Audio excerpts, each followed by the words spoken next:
반드시 종말의 때는 있다고 했습니다. 예수님 때도 보니까 예수님과 또 예수님의 제자들이 계속 얘기합니다. 형제들아, 때와 시기에 관하여는 너희에게 쓸 것이 없음은 주의 날이 밤에 도둑같이 이를 줄을 알기 때문이라. 그런데 그때가 오는데 너희들은 평안하다 평안하다 한다는 것이에요. 안전하다 할 때 바로 임신한 여자에게 해산의 고통이 이른 것 같이 멸망이 종말이 갑자기 도적처럼 임한다고 하였습니다. 깨어서 근신하고 정신을 차려라 라고 얘기하고 있습니다. 특히 이 시대에 우리가 지금 주변에 돌아가는 것을 보면 정말 말세가 되었구나, 정말 종말의 때가 되었구나. 말세지 말에 용의 꼬리 한 방에 하늘의 별 3분의 1이 떨어진다고 했는데 우리 주변을 보아도 또 나 자신을 보아도 와, 섰다고 하는 그때 넘어질까 조심하라. 이렇게 후루룩 떨어지는 존경하는 목회자분들이 많고 교회와 단체들이 많습니다. 우후죽순으로 넘어집니다. 쓰러집니다. 그런데 특히 우리 자녀 세대를 봅시다. 악한 종에, 악령에 그렇게 시달리는 사람들이 얼마나 많습니까? 우울증, 공황장애, 지식하고는 상관없죠. 부와 상관이 없습니다. 많이 배운 거 적게 배운 거 상관없이 우리 자녀들이 악령에 시달리고 있습니다. 마귀 자수직 노릇하고 있습니다. 우리 자녀들 세대가 다 우는 사자처럼 그들에게 빼앗겨가고 있는 거예요. 어린 양들이 물려가고 있는데 우리는 눈 뜨고 평안하다 평안하다, 안전하다 안전하다. 그렇기 때문에 마지막 때 하나님의 징계가 도적처럼 임하였을 때 왕과 위정자는 그냥 낙심만 하는데 제사장은 놀라는 거예요. 선지자들은 깜짝 놀라는 거예요. 왜? 그는 하나님의 말씀을 받아서 선포한 자였거든요. 앞으로 일어날 일을 예언한 자였거든요. 그 예언한 자들은 이 시대가 아직은 평안하다, 걱정하지 마라, 안전하다고 자기가 선포했는데 징계가, 심판이 도적처럼 임하니까 놀라는 정도가 심합니다. 깜짝 놀랍니다. 믿지 않는 사람보다 믿는 주의 사자들이 더 기겁을 하게 되는 거죠. 그래서 이 시대를 향해서, 저와 여러분을 향해서 하나님께서는 마지막 때가 이르렀으니까 특히 선지자, 제사장들은 정신 차리고 깨어나라 라고 말씀하시는 것 같습니다. 스가랴서를 한번 다시 보니까 하나님께서 칼을 3분의 2 목자들에게 칼을 대고 있습니다. 칼아 깨어서 내 목자, 내 짝된 자를 치라, 목자를 치라 라고 합니다. 어느 정도 하나님께서 노하셨으면, 얼마나 진노하셨으면 이 3분의 2가 멸망하도록 하나님이 친히 명하여서 칼로 내리치라라고 하셨을까요? 이제는 계시록을 강의해야 될 때가 왔고 종말론을 얘기해야 될 때가 다시 온 것 같습니다. 부와 평안과 형통을 얘기할 때가 아니라 이제는 정신 차리고 깨어서 한 사람이라도, 한 백성이라도 더 하나님께 돌아오도록 깨어서 정신 차리도록 우리가 그 일을 게을리 하면 안 되겠습니다. 저도 탈북 사역을 하다 보니까 탈북민들만 그렇게 그 다단계나 또 여러 가지 홍보관이나 또 세상으로 이렇게 미혹당해서 곤란을 겪고 환난을 겪고 고통을 당하는 거라 생각을 했는데 그게 아닙니다. 제 주변의 목사님들도 영락없이 똑같은 모습으로 당하고 미혹되고 쓰러지고 고통당합니다. 존경하는 목사님, 정말 사역을 정말 멋지게 하고 그분의 발톱도 따라가기 어려울 정도로 존경하는 목사님들이 그러한 모습을 보여주고 있는 것을 볼 때 이 시대에 하나님께서 특별히 제사장들을 향하여서 그 죄를 이야기하시는 것을 깨닫게 됩니다. 선지서를 계속 읽게 되는데요. 대선지서, 소선지서를 반복해서 요즘 몇 달 동안 계속 묵상하고 읽고 있습니다. 그런데 하나같이 하나님께서 가장 큰 형벌이 뭐냐? 말씀의 기갈이라는 거예요. 이 시대가 이 멸망의 시대가 되어가고 있는 것은 바로 말씀의 기갈이기 때문이라는 거예요. 하나님을 아는 지식이 없어서 이 백성이 망하고 있다라고 합니다. 그래서 이번 주제가 말씀을 들어라. 왜요? 말씀이 하나님이니까. 말씀이 능력이니까. 말씀으로만이 이길 수 있으니까. 악령과의 싸움에서 우리가 어둠의 세력에서 승리할 수 있는 유일한 길은 말씀밖에 없거든요. 말씀이 이 심령에 거하여야만, 성령 충만하여야만 악령의 거짓 위장수를 깨달아 알아차리고 그 전술에 넘어가지 않는 거예요. 어둠의 세력도 역시 이적을 행합니다. 광명한 천사의 모양으로 나타납니다. 그들이 예수 그리스도라고 합니다. 그가 그리스도라고 얘기합니다. 구원자라고 얘기합니다. 그러니까 미혹될 수밖에 없습니다. 그런데 이 악령과 싸울 수 있는 유일한 방법 하나밖에 없죠. 말씀. 말씀이 우리 안에 들어와서 듣는 데에서 끝나는 것이 아니라 깨닫고 그 말씀이 내 마음밭에 거하여서 뿌리를 내릴 때만이 말씀이 이기는 거예요. 믿음이 이긴다고 하잖아요. 믿음은 들음에서 나는 겁니다. 말씀을 들어야 믿음이 생기는 거고 굳건한 믿음으로 인하여서 이 악령을 물리쳐고 대적할 수 있는 것이죠. 대적해야만 그들이 쫓겨갑니다. 가만히 있거나 겸손하게 이렇게 조용하게 또 숨어서 그들을 대적할 수 없습니다. 공격 중에 가장 큰 공격이 수비가 아니거든요. 예, 먼저 달려 들어가는 거죠. 수비는 소극적인 공격이라면 적극적인 공격은 내가 먼저 적보다 내가 한 수 앞서서 그를 대적하고 물리치는 거죠. 공격하는 거죠. 왜냐고요?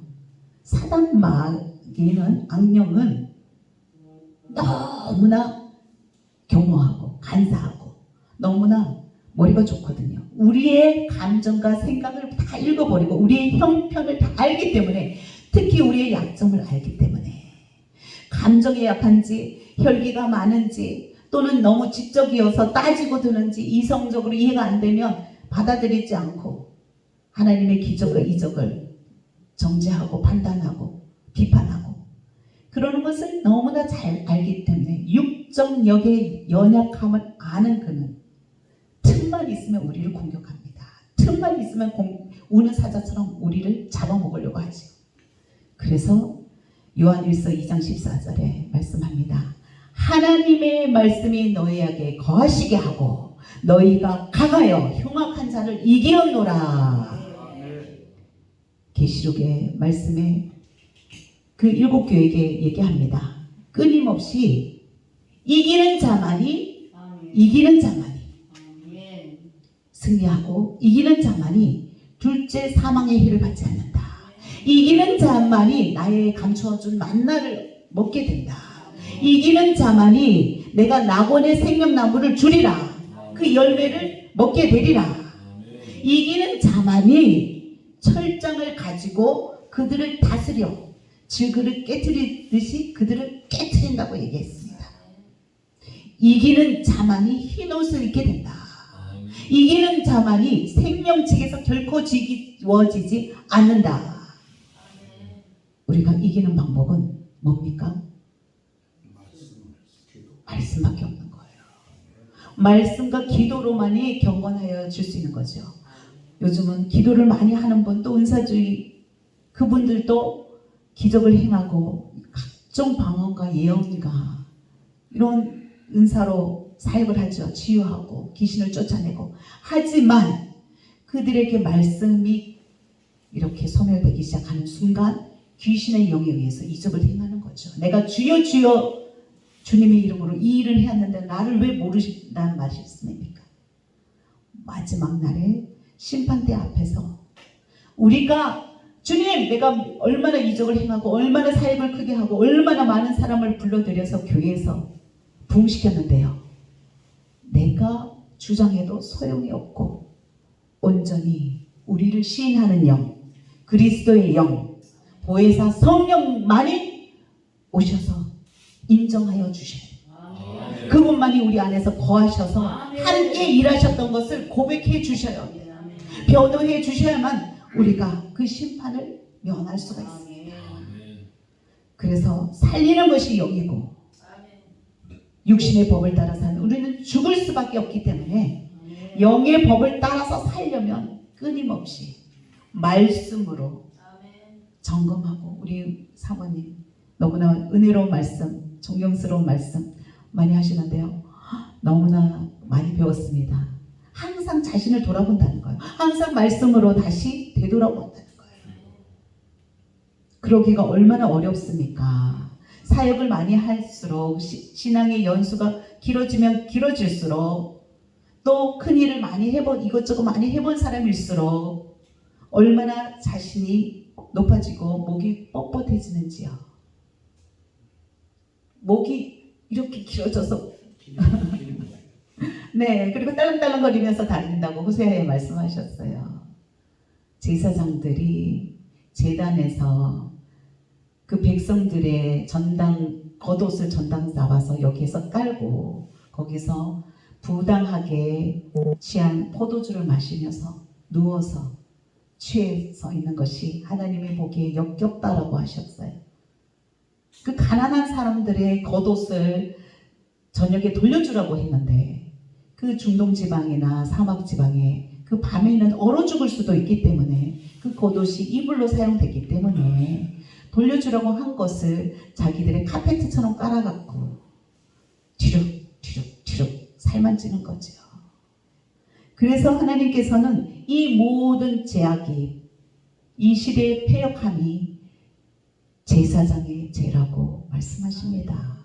백성의 죄도 아니고, 물론 이스라엘 백성의 죄를 하나님께서 지적하실 때 왕이 잘못하여 백성들이 따라서 잘못하고 죄를 짓는다고 말씀하시긴 하셨지만 그 뒷면에 항상 제사장을 하나님이 야단치셨죠. 예수님도 오셔서 그랬습니다. 항상 사탄아, 해치랑 무덤아 하고 계속 지적한 거는 율법으로 최선을 다해서 살려고 노력했던 바리새인, 서기관, 대제사장이던 거죠.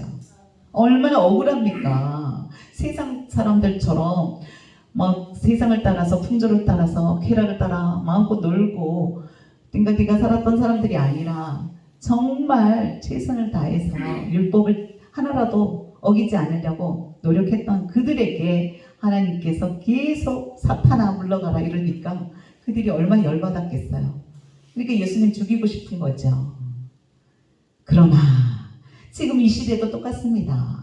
똑같이 세상 안 믿는 사람을 향하여, 또 정치인을 향하여, 또 뭐 자판이 뭐네 어쩌니 저쩌니 그런 공산주의자를 향하여 하나님께서 회개하라 하고 말씀하시는 것이 아니라 저와 여러분을 향해서, 제사장을 향해서, 마지막 이 시대에 깨워야 할 선지자들을 향해서 회개하고 돌아오라.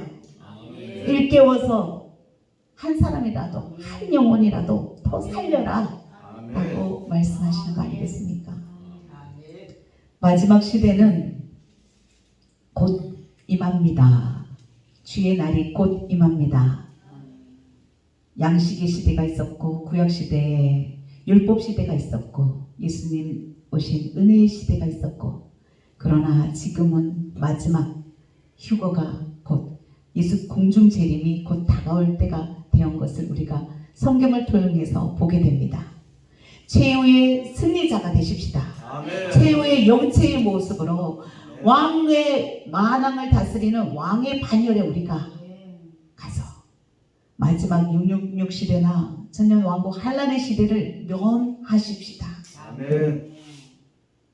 마지막 때 하나님께서 스가랴서를 통해서 또는 여러 계시록을 통해서 하나님이 그 마지막 모습을 얘기하시는데요. 마지막 때는 북방까지 다 복음이 전파되는 거예요. 저도 아프리카도 가봤지만 아프리카 가서 느끼는 거는 내가 거꾸로 전도당하는구나. 다 들어왔어요. 북방까지, 북한까지 다 들어갔어요. 지하교회 많습니다. 누구는 뭐 몇백 개라고 하고 누구는 20만 명이라고 하고 정말 저도 가까이서 듣기에 자녀분들이 한 분이 이렇게 돈을 보내면 아들이 36명 이렇게 지하교회를 하고 있기 때문에 실제로 북한에는 다 들어갔습니다. 성경도 거래됩니다. 고위층까지도 들어갔습니다. 평양에도 들어갔습니다. 그러면 북방에 복음이 다 전파되고 뭐가 오냐? 황충의 시대가 없고 공산주의로 다 사상으로 이 세계가 물들게 된다는 거예요. 이미 유럽은 붉게 물들었어요. 바울이 선교한 그 수많은 십자가가 다 떨어지고 클럽으로 바뀌고 음란한 해관으로 바뀌고 술집으로 바뀌고 다 떨어지고 공산주의 체제로 사회주의 그 사상으로 해서 복지라는 미명하에 복지가 결코 좋은 것은 아니에요. 아프리카 가서 가장 복지를 잘하는 나라 보츠와나에서 제가 아이들을 가르치고 살다가 왔는데 거기서 김영란법을 모방해서 우리나라 그 법을 만들었는데 그 나라에서 보니까 고아가 너무 많거든요. 80% 이상이 에이즈로 해서 제가 그때 48살에 갔는데 저 나이에 살아있는 사람들이 거의 없는 거예요. 그러니까 제가 48이라니까 아이들이 깜짝 놀라는 거죠. 그 아이들이 대부분이 고아인데 불행하냐? 아니요. 나라에서 다 돌봐주는 거예요. 그 공동체에서 마을에서 다 돌봐주는 거예요. 그리고 아이들이 다 15만 원 우리나라로 치면 150만 원, 200만 원인데 그런 일용직의 월급을 다 주니까 대학교 가도 대학교를 졸업해도 아이들이 절대 직장을 안 갔습니다. 우리가 그런 게 되고 있는 거예요. 외국인 노동자들만은 다 한 거예요. 어제 방교영 목사님도 외국인 노동자를 데리고 그 적색 그 돼지 감자 농사를 짓는 거고 저희 남편 공장에도 다 외국인 노동자를 데리고 한 명도 그 노동하는 사람은 한국 사람이 없고 외국인 노동자들. 그럼 그들은 700만 원도 벌고요. 400만 원도 벌고요. 300만 원도 벌고요. 그 나라에 자기 나라에 가면 10년, 20년 벌 걸 1년에 벌어서 가는 거예요. 이러한 시대에 우리가 정신 차려야 될 것은 바로 모든 공중권세 잡은 자들이 왕권을 위정자가 되고 건세를 다스리고 그들 내에 세력들이 있는 거죠. 마귀, 사탄, 사기, 악기, 용, 뱀, 귀신 자기들의 서열이 있어서 다스리는 거예요. 그것처럼 이 어둠의 세력이 우리 정치 누구는 정치 귀신이라고 하는데 정치 세력을 경제를 문화를 장악합니다. 아이들이 즐겨 듣는 우리나라 최근에 또 이렇게 핫하게 뜬 그런 K-팝 가수들의 곡이 조회가 10,000몇 번 사람이 조회를 했는데요. 아니죠. 어마어마한 숫자인데 그 안의 내용이 어떤 내용이에요? 다 성경을 반대로 하는 거예요. 사탄이 선악과를 그 아름다운 여신 같은 예쁜 하얀 천사 같은 여인이 그걸 먹고 나서 나중에 쓰러지고 죽고 자기들이 그 제사, 인신제사 같은 어떤 여신들의 제사를 지낸 다음에는 사탄으로 검은 옷으로 다 변해갖고 몸에 66666 하고 노래를 하면서 백 어워드라고 가사를 거꾸로 이렇게 하면 할렐루야 할렐루야 나는 예수가 싫어 난 용서받지 못하는 자야 나는 멸망하는 자야 이러면서 노래를 하는 거예요.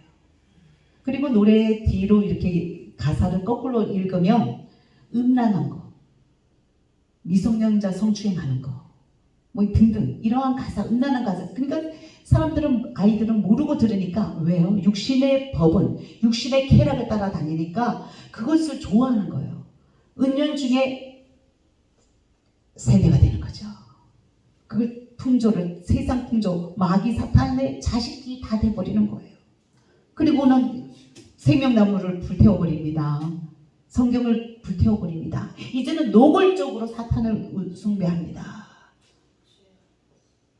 그것이 아이들이 즐겨 듣는 노래에서, 그리고 우리 딸이 어떤 버터플라이 무슨 그런 단체에서 시에서 돈을 받고 했는데, 그 시에서 주는 그 단체가 자파 뭐 그런 거예요. 그러니까 5.18 거기 연극을 뭘 바라고 조건부를 달았나 봐요. 그러니까 남북 아이들이 내려가서 보고 왔는데 애가 완전히 정신이 돌 것 같은가 봐요. 걔가 그림 그리면 막 어머나 끔찍한 그림을 그리고 왔는데 애가 분노가 찬 거예요. 5.18 사건에 대한 그런 연극을 했는데 그 앞에 연극 시작하는데 구슬을 하기 시작하는 거예요. 이렇게 악한 세력은 문화 속에 가요와 미술과 예술을 통해서 경제를 장악하면서 이렇게 그들이 이미 사탄의 정치를 드러낸, 예전에는 은밀하게 했다면 이제는 노골적으로 우리는 사탄을 숭배하는 종교야. 미국이 그렇습니다. 우리도 나는 예수다 하는 36명이 있다고 하는데, 이제는 신천지도 노골적으로 그 지하철을 가면 젊은 아이들이 노골적으로 하죠. 우리 동네에도 제가 항상 전도하는 그 자리에 이제는 여호와 증인 6분이 다 포진하고, 우리의 영역이 교회와 지역과 사회와 가정까지도, 우리 자녀들의 마음까지도 생각까지도 다 점령하고 들어와 버렸어요. 사탄에게 이미 점령당하고 있는 것을 우리가 미처 깨닫지 못하고 안전하다 평안하다 할 이때에 벌써 우리 자식들이 그쪽으로 빼앗겨가 있는 거예요. 이제는 다윗처럼 일어나야 됩니다. 다윗처럼, 골리앗처럼 싸워서 맞섰었던 것처럼 이 어린 양 한 마리를 위해서 목숨을 걸고 싸우며 그 이리의 늑대의 곰의 발톱에서 이빨에서 빼앗아온 것처럼 목숨을 걸고 우리 자녀 세대를 빼앗아와야 할 때입니다. 저와 여러분은 연약합니다. 힘이 없습니다. 우리는 아무것도 할 수 없지만, 그러나 말씀은 이깁니다. 말씀이 하나님이십니다. 말씀이 육신이 되어서 오신 분이 우리 예수 그리스도십니다. 그분이 우리 안에 거하시고 우리 대신 싸워주신다면 강하고 담대하라. 두려워 말라. 놀라지 말라. 내가 너와 함께하리라. 내가 견고한 성읍이 되어주리라. 내가 높빗장이 되어주리라. 내가 너를 대신하여 싸워주리라 말씀하십니다. 이 마지막 때 저와 여러분이 그러한 마지막 남은 자들 되기를 간절히 축원드리며 말씀을 마치도록 하겠습니다. 하나님 아버지 감사합니다. 하나님, 이 마지막 시대 준비하는